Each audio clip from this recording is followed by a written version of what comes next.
அம்மா கரண்ட் வரல. ரெண்டு மூணு தடவை ஆஃப் பண்ணிட்டாங்க.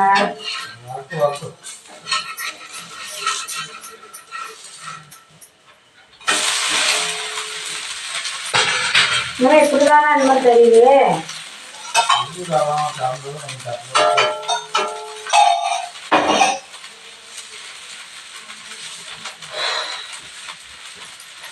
ரெண்டு மூணு தடவை ஆஃப் பண்ணிட்டேன். மணி 10 போகுது.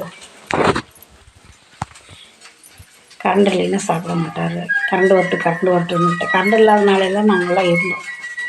வீட்டில் 5-6 லைட் எரியணும். வாடகை வீட்டில் தான் இருக்கிறோம். இவ்வளோ வட்டம் டிவி போடுறோம். எதுக்கு செல்லு இந்நேரத்துக்கு வீடியோ போட்டுட்ருக்கேன். என்ன பண்ணுறது, ஒவ்வொருத்தரும் ஒவ்வொரு குணம்.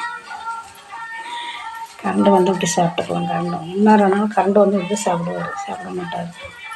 மீறி சொன்னால் சத்தம் வேண்டாம்னா விட்டுரும்பார். வெளியே தான் படுத்துக்கணும். என்ன பண்ணுறது, வேக்காடாக இருக்குது. வெளியே படுத்து பழக்கம். வெளியே சுற்றி காம்பவுண்ட் சுவர் இருக்குது. படுத்துருக்காரு. கரண்ட் இல்லை. தோசை ஊற்றிட்டு இருக்கேன். சரிங்க மக்களே, பாய்.